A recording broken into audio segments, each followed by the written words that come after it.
Welcome to the Eat Your Content podcast. I'm your host, Rich Herrera. I want to thank you for tuning into my podcast. You have a lot to choose from, but you chose mine, so thanks.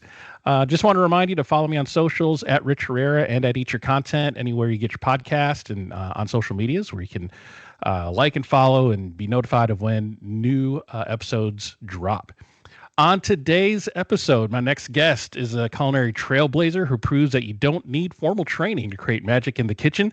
She's the mastermind behind Well Plated, a wildly popular hub for mouthwatering recipes and meal planning inspiration. What began as a personal blog in 2012 turned into a full-fledged career by 2014, and she hasn't looked back since. Her first cookbook, the Well Plated Cookbook, became a runaway hit, selling over 130,000 copies and racking up more than 3,700 glowing 5-star reviews on Amazon.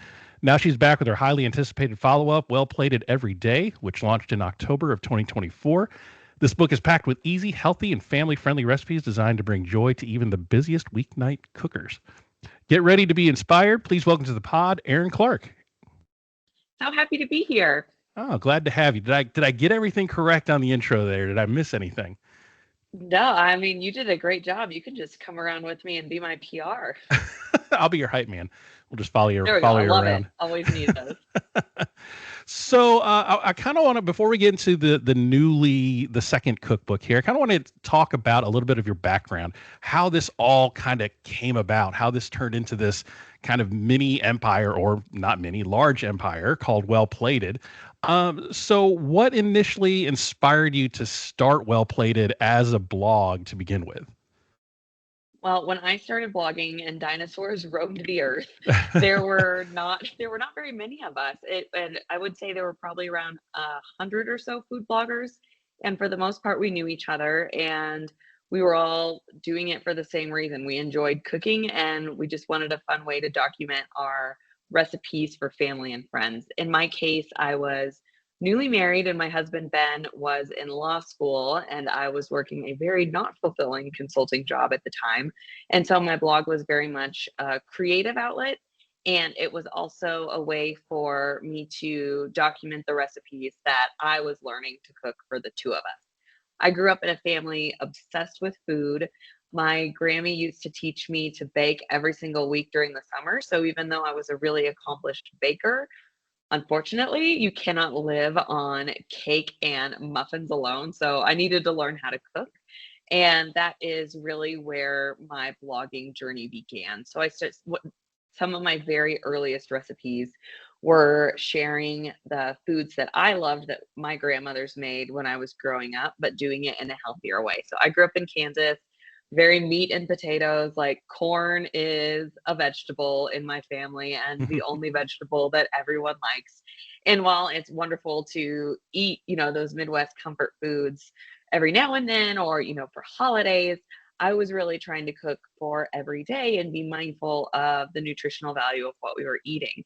And so I developed a passion for lightening up the recipes that I remember my grandmother's making without sacrificing the flavor. So the very first one I started with was my Grammy's famous chicken enchiladas. They are more sour cream, I think, than they are chicken. But I was playing around with the recipe and I thought, hey, I think I could use Greek yogurt. Or what if we worked in a few extra vegetables? Or how about I use whole wheat tortillas? And they were really good. And so I shared that recipe. A few friends made them and I was like, wow, that was really fun. My friend's like, hey, do you have any more recipes? And I'm like, yeah, I guess I do. So that was really like what formed the heart of my blog, was finding ways to make foods more nutritious without sacrificing flavor, and then keeping that comforting touch that we all love. And that is one of the beautiful things that food can do, is bring those memories to us. And it proved to be very popular. So that was kind of how Well Plated began, and it has just grown exponentially since then. Yeah, so you talk about, we talked previously before the pod, that you were a self-taught cook. You didn't go to culinary school or anything like that. And you mentioned your grandmother a lot, and learning from her and cooking or watching her cook from a young age. What did your childhood smell like? Well, honestly, on the weekend, it smelled a lot like Pillsbury cinnamon rolls. Those were a favorite for my sisters and I. But no, just always having something in the oven. For dinner, we did a lot of, hamburger helper, casseroles, like very much like 90s Midwest home, but I feel like we always had something in the oven, whether it was something my mom or grandma was making from scratch, or it was something that my mom trusted my sisters and I to do on our own.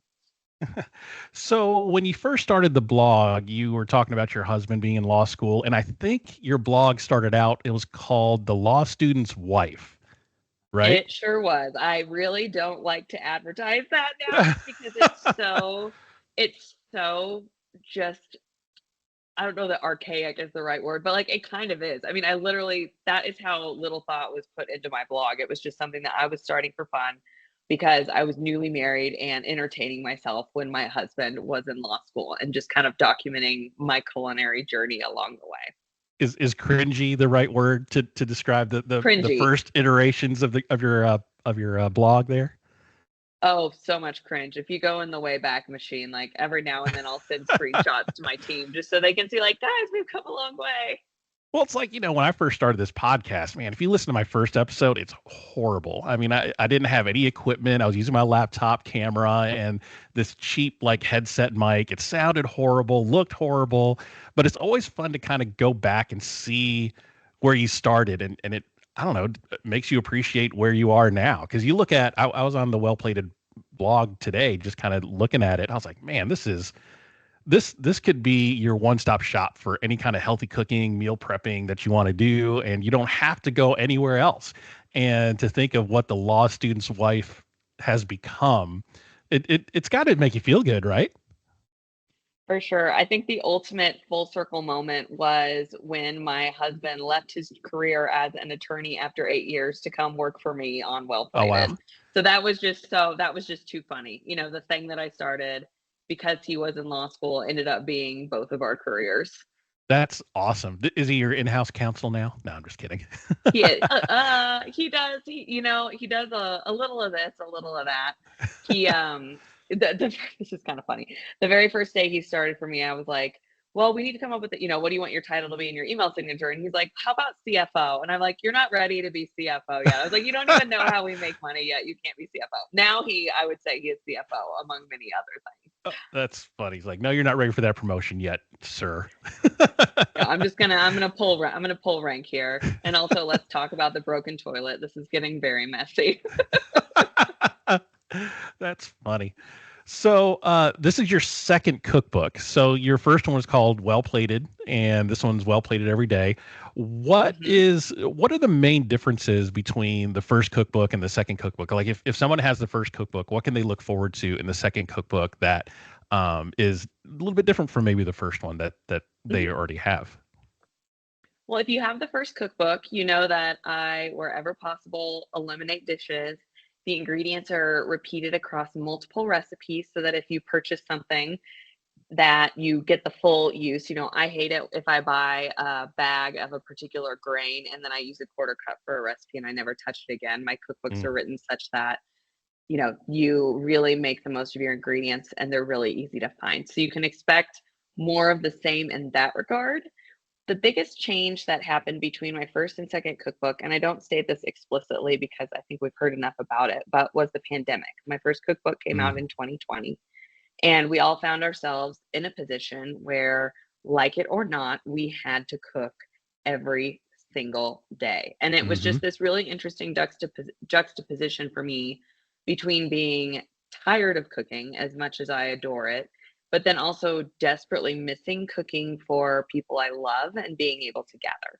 So that was kind of what I had in mind, just as a part of what was embedded in my life as I was going in thinking about what I wanted to do for the second cookbook. And I realized I wanted recipes that were even easier and more flexible because what we really want is time at the table with other people, not necessarily time in the kitchen. So just streamlining them even more. And then I also really focused on big batch recipes that feel special enough to where I hope that, if you're making a big pan of the stacked butternut squash black bean enchiladas or the balsamic berry chicken thighs, that you'll call up your neighbor or your sister and say, "Hey, I'm making dinner. Why don't you come over?" Because you're making something that you're enjoying doing, you're not feeling stressed out, and you can just feel proud of the food that you're serving to company. Yeah, you mentioned, when you get a cookbook and it has this like ingredient that you want to try for this one recipe, but it's not anywhere found in the rest of the recipes and you can't use it again. Was that one of the guiding principles of many, I'm sure, of developing this cookbook is getting people, because cooking healthy can be a challenge for some, and being able to find affordable healthy ingredients, I think, is the key. So was one of the guiding principles like I want to make this cookbook accessible to people that you know don't have a Whole Foods budget, right? That go to Whole Foods and you spend your whole paycheck on some of the Mhm. ingredients. What were some of the other guiding principles of developing the second cookbook? Mhm. So not only, was the affordability and the accessibility of the ingredients top of mind, I took it a step further and just thought about things that drive me crazy when I'm cooking and made sure that I eliminated as many of those as possible from my cookbook. So for example, my recipes will never call for half a can of beans. There's nothing more obnoxious than having a half of a can of black beans languishing in your refrigerator. They're not Mm, going to call for half of a bell pepper because like for me that those things always end up going bad. They're wasteful. It annoys me every single time that I look at my refrigerator and I see them sitting there. So wherever possible, I eliminated odd amounts of leftover ingredients and I think that helps a ton. I also am incredibly specific and consistent with the produce amounts throughout the book, which I'm going to be honest, the first book almost drove me to madness. But I know for people when they're starting to learn to cook, when you're an experienced cook and you see 2 medium carrots, you know that if you're a little over or a little under, unless it's, a carrot cake or something, if it's a stir fry, it's gonna be fine. But when you're a newer cook, it can be really frustrating to say, well, like, what is medium? My grocery store has carrots that are the size of my forearm, and maybe like early farmers market carrots are really thin and delicate. So for every one of my produce items, it has a consistent weight, specific size that you need to chop it, and approximately how many of that number of produce that you need so that you can just feel really confident all the way through your cooking. That continuing confidence for me is just a guiding principle throughout every single part of my recipe. I really want you to feel like you're with a friend talking you through in the kitchen, and I don't want you to question yourself. So, for example, if you're making a cake batter and it curdles, I'm going to let you know it's going to curdle. It's totally fine. Because especially when you're just learning to cook, if you're making a recipe and it turns out at the end, that's great. But I never want to leave you feeling like, oh, but did I do it right and I just got lucky? Or did I do it wrong? And then fortunately it came out anyway. Like I want you to get to the end of making a recipe and feel like you owned every single step with confidence. Because at that point, it's not my cake anymore. It's your cake. And I right. just love being able to create that experience of success with every single one of my recipes. So let's talk a little bit about behind the scenes of creating some of the recipes and creating this cookbook. I know because I cook a little bit at home, and just like you were saying, a little bit of this, a little bit of that, and you're fine if you're doing savory cooking or stir fries. You can be a little bit off on the measurements. If you're baking, you got to be a little bit more exact.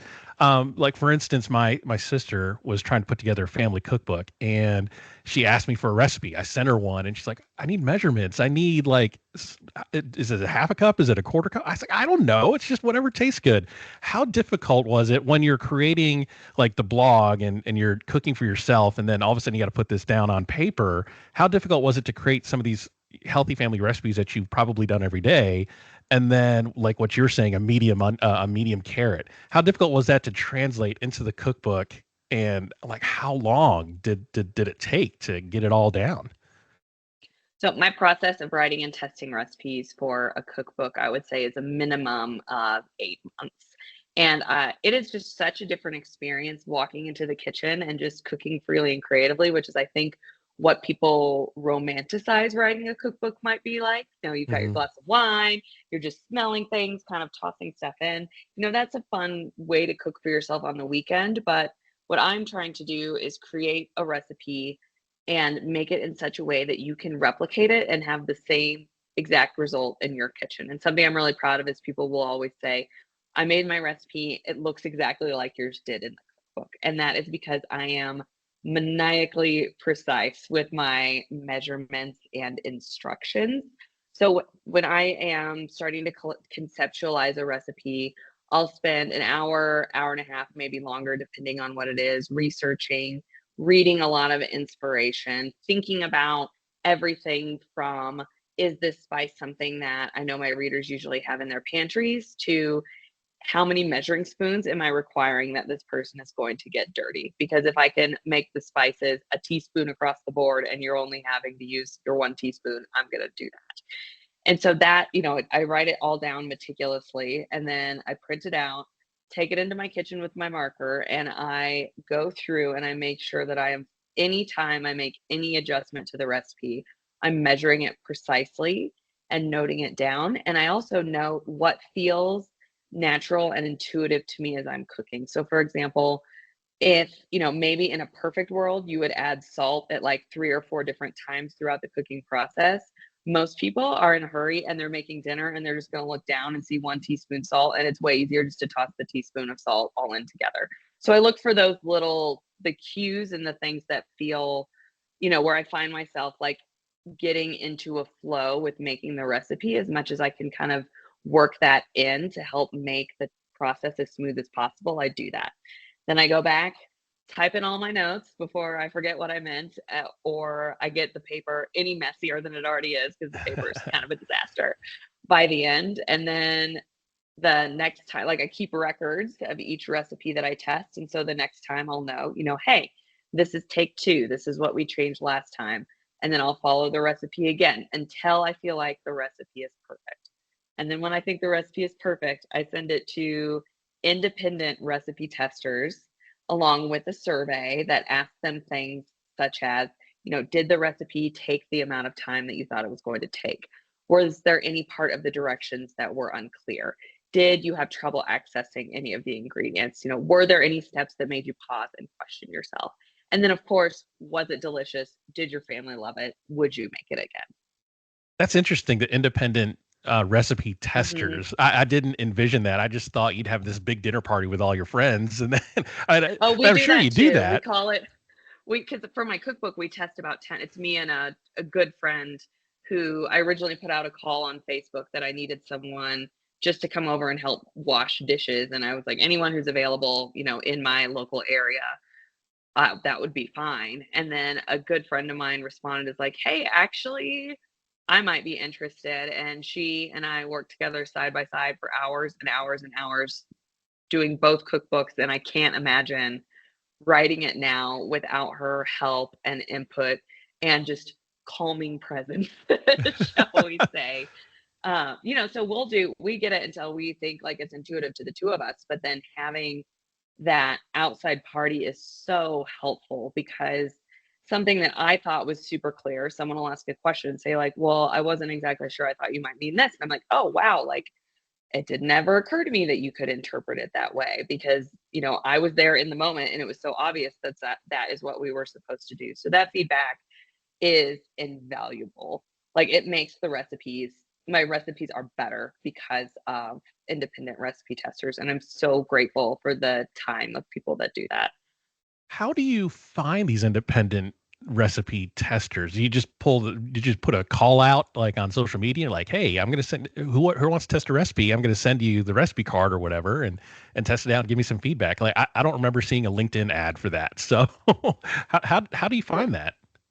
So that tends to happen. That happens a little more organically. So I'll start with, some family and friends, and that has actually been really great too. It's been a fun way to keep in touch with, say, friends from college that I don't see regularly. Will stay in touch because they'll help, they'll send me feedback on a recipe and then say, hey, here's a picture of my daughter and stuff like that. I also, over the years, have had readers volunteer. So if people are interested, I do have quite a few people, because this process is something I talk about a lot with my audience. And if people reach out, I'm happy to add them to that as well. That's cool. That's cool. And so you're talking about the independent recipe testers. I'm sure they're a lot more honest than, say, doing a little dinner party for your friends and your family, because, your friends and family, they're going to be nice, right? I mean, even when I ask my friends' family, hey, what'd you think of my podcast? They're always really nice. And then you get to the comment section on YouTube and they're the real ones that are telling you like how it really is. So, speaking of never reading the comments in social media, how has the feedback been from this second cookbook? It launched in October. It's out in the wild now, and I'm sure you've had some reviews on Amazon. How has the feedback been? And how much of that you're like, oh wow, that was that was right. That person really kind of understood what I was going for. And then how many of the responses you get that was like, oh man, reading that just made my day.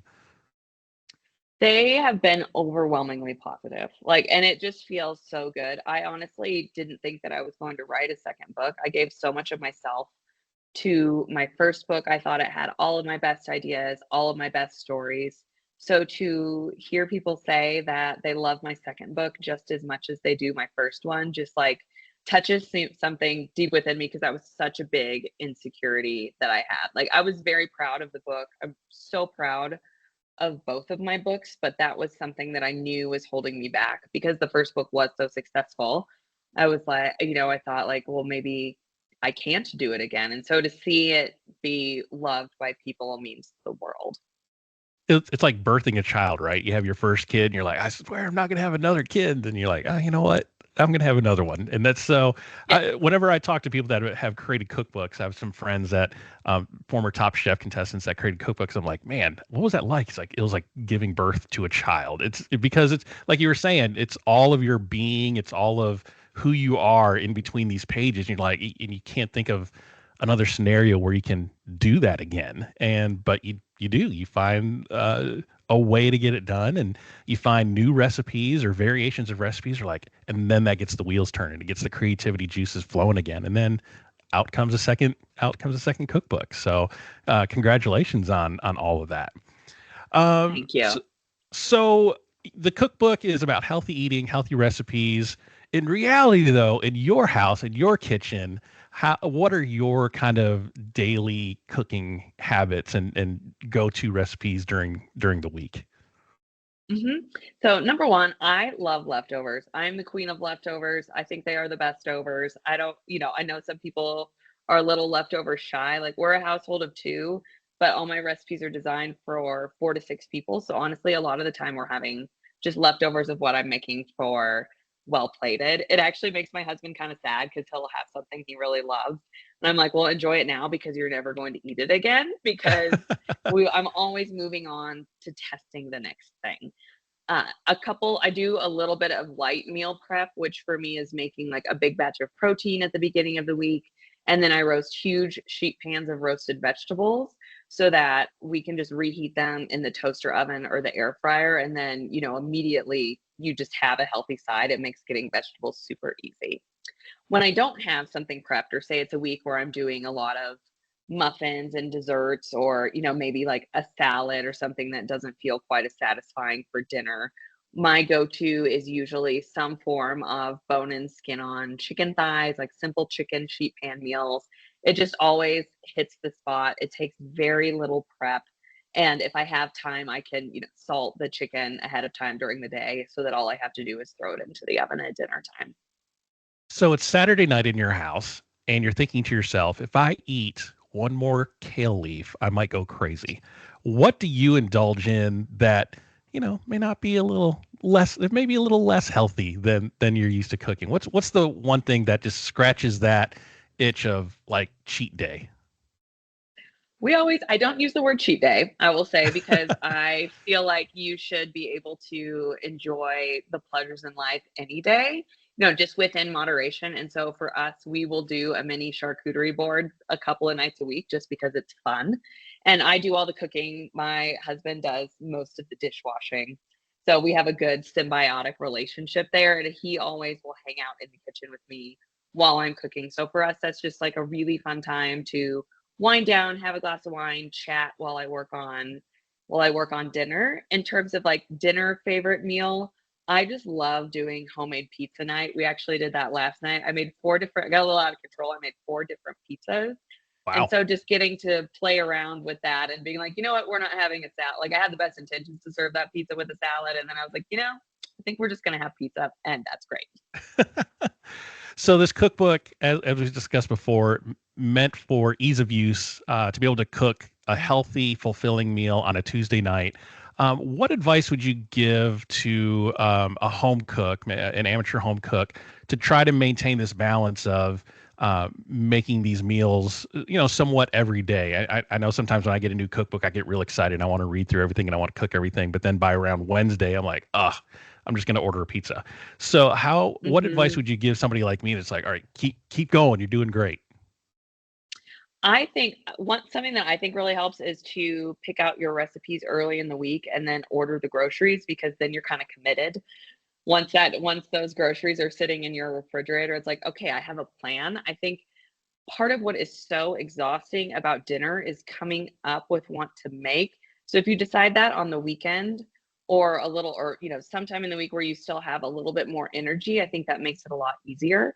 I'll also say you don't need to cook every single night of the week. Like, I adore cooking. I don't cook every single night of the week. Don't be afraid to lean into those leftovers, and then also don't be afraid to take store-bought shortcuts. So, for example, like, if you're having an easy pasta, if you're like, okay, well, I'm going to cook on Monday, and then, say Monday you make a big batch of meatballs, and then, Wednesday you're going to have those leftover meatballs with some pasta sauce. Maybe on Monday we're going to serve that as meatball subs, and then Wednesday you're just going to cook some noodles to throw with it.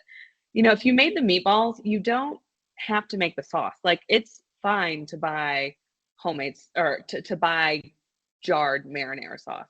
It's fine to buy ready-made pizza dough or ready-made salad dressing. Like, you don't need to do everything 100% to have a nutritious, delicious, and well-rounded diet. So don't, I feel like we start out the year and we think like, oh, okay, I'm going to cook more and I'm going to make every single thing myself from scratch. I'm going to make my own bread, and I'm going to always do my own marinating, and I'm going to make my own chicken stock.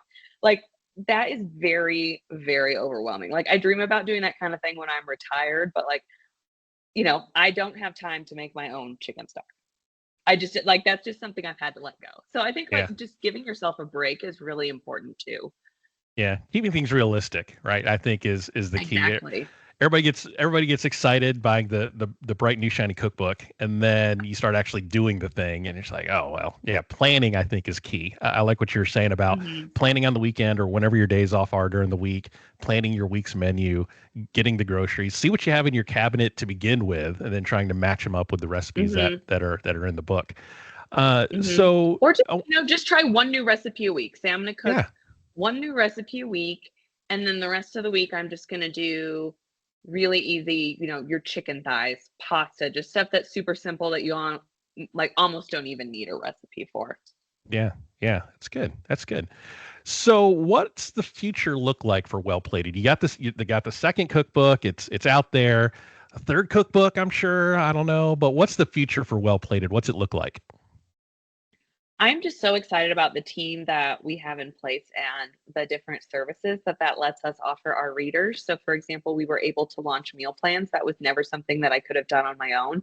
Now we offer a free meal plan every single week, and we're starting to expand into doing, 30-minute version, slow cooker version, low carb, just like really trying to hit on the different needs that people have and figure out how to organize the site. Even it's already very well organized, but I'm constantly thinking, how do I make it even better for someone to get to the information that they need as quickly as possible? So right now we're just really focused on making our content more accessible and helping people just get through their busy weeks by giving them the recipes they need kind of in real time.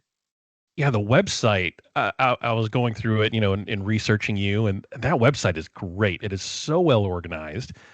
You have different sections for, like you were saying, for slow cookers. I'm a big fan of using a crock pot. You throw everything in there, turn it on, and you have Mhm. dinner when you get home. You start it in the morning, you have dinner when you get home. It's just so well organized, and almost gives you no excuse to not at least try it, because you search around long enough, you're gonna find something in there that I think will speak to you as a home cook. And then you try it. And you try one, and you're like, oh, I think I can do this. And you try it again, and I think the recipes look really great. Recipes are a huge thing on Instagram and TikTok and on the internet. And I've tried a couple from different places, and then I eat it, and I'm like, something went horribly wrong and there's a step missing or something. But yours is very well organized. And I think a lot of people can learn to be a better cook just by going through the website and just exploring around. So congratulations on Well Plated Every Day. It's a huge success of the cookbook. And I think a lot of people are going to get a lot of things out of it. Where can people find you on socials? Where can people find the cookbook? I just want to roll the red carpet. Any future projects you want to promote or anything? Just take a few minutes and tell the listeners about that. Oh, well, thanks so much. So I am at Well Plated on all of the socials.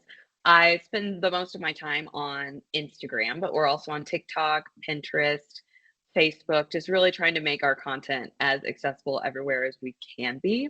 One service that we offer that is unique to Well Plated and that makes me so excited, so I'm really appreciative of the opportunity to share it, but we actually have the ability to create a free account at wellplated.com where you can save all of your recipes to your recipe box. Like, I think it's something interesting that we all took away from the TikTok outage, and a lot of people freaked out because Oh, they had yeah. lost all of their recipes that they had saved. And I just think it's important to remember that, like, we don't own the social platform. So being able to save your recipes in one place that you have always, or if you're at the grocery store and you're like, shoot, like I forgot, to write down the link to that recipe, or I can't remember what it was that I picked out.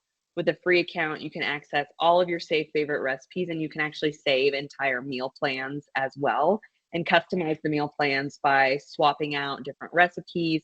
You can just remove some recipes if you don't want all 5 of the dinners we're suggesting, and you can generate a shopping list too. So, and that's all completely free. We're really proud to be able to offer it. Wow. So what we were saying before is a one-stop shop. You can create a shopping list that you can go to the grocery store, order your groceries, have them delivered, have an online recipe box. Yeah, that TikTok outage, that was a rough 12 hours for some of us. Yeah, world almost ended. Well, that's awesome. And people can find the book on Amazon, I'm guessing, right? Yep. Amazon, Barnes and Noble, Target, your local books, ask for it at your local bookstore first. It's often available, and that's a great way to support local too. Yeah, local bookstores are great. So I just want to thank you, Erin, for the time, for being on the pod and talking about your cookbook. Folks, if you like this podcast, I encourage you to leave a 5-star review or like and follow if you're not already, at Rich Herrera, at Eat Your Content on socials and anywhere you get your podcast. Erin, thank you so much for your time. Good luck to all the future projects. Definitely going to play around with the website a little bit more and start saving some recipes on there and sharpen my chef's knife. So. Well, that just makes me so happy. Thank you again so much for having me.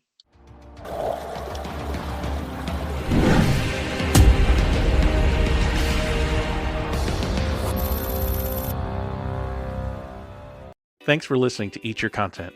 If you like what you hear, please consider supporting the podcast through my merch store on TeePublic. Get great quality items like t-shirts, hats, mugs, and more, all sporting the vibrant Eat Your Content logo. Go to teepublic.com/user/eatyourcontent for more great items, and thanks for your support.